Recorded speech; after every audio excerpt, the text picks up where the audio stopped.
Lebih dari 30 warga Gaza tewas ditembak saat mencari bantuan kemanusiaan. Dalam insiden yang terjadi pada Sabtu 19 Juli 2025 itu, menelan 38 korban jiwa. Jenazah para korban pun dibawa ke Kompleks Medis Nasir beserta puluhan orang yang terluka. Dikutip dari Tribun News, insiden itu terjadi di sekira 4 km dari titik distribusi bantuan yang dikelola oleh Gaza Humanitarian Foundation atau GHF. Sebagai informasi, GHF sendiri merupakan organisasi kontroversial yang didukung oleh Israel dan Amerika Serikat. Pernyataan itu disampaikan oleh Hisham Dargam, saksi mata yang melihat kejadian nahas tersebut. Tembakan dilaporkan meletus dari para tentara Israel dan tank-tanknya. Di sisi lain, militer Israel menyatakan bahwa pasukannya mengidentifikasi tersangka yang mendekati mereka selama operasional di daerah Rafah, tepatnya sekira 1 km dari lokasi distribusi bantuan. Pasukan pertahanan Israel IDF mengungkap, prajuritnya hanya melesatkan tembakan peringatan, sedangkan GHF sendiri justru membantah adanya insiden mematikan di dekat lokasi distribusinya.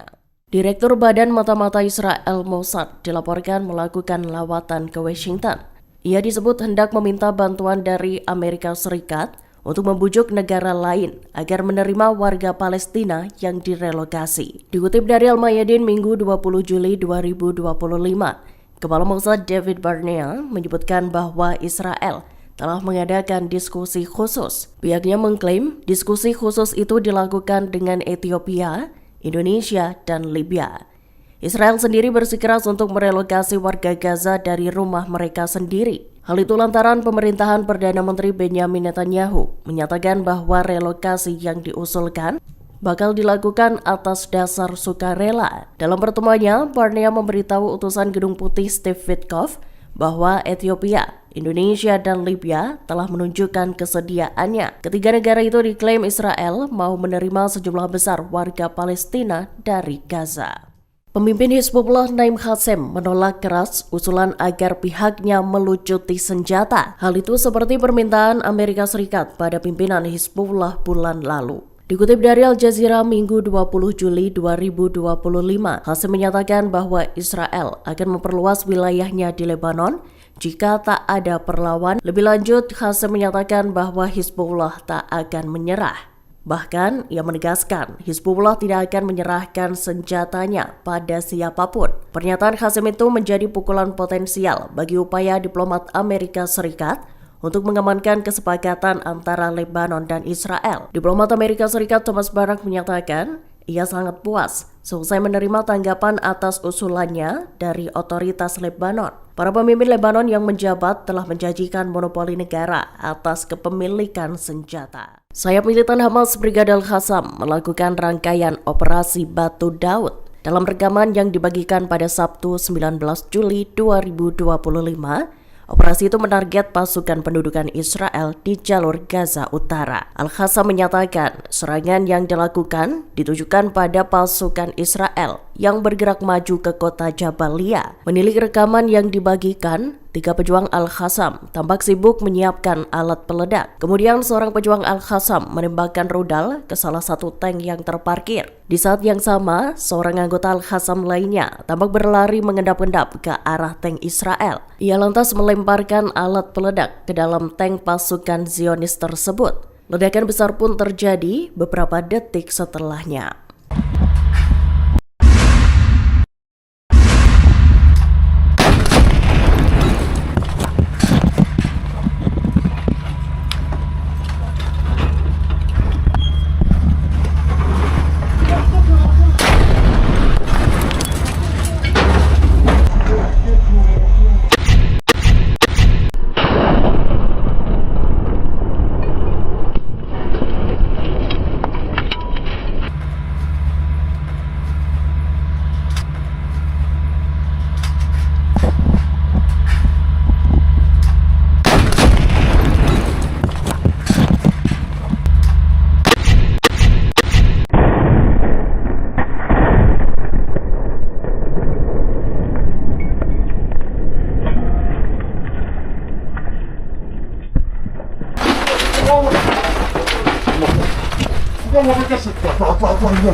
Menteri Luar Negeri Abbas Araghchi menyebut gencatan senjata antara Israel dengan Iran sebagai sesuatu yang sangat rapuh.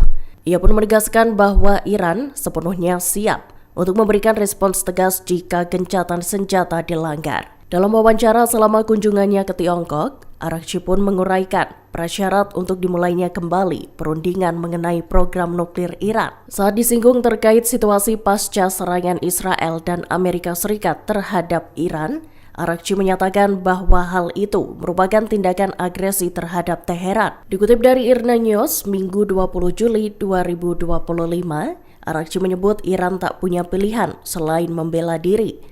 Menteri Luar Negeri Iran itu menekankan bahwa negaranya tak menginginkan dimulainya kembali permusuhan.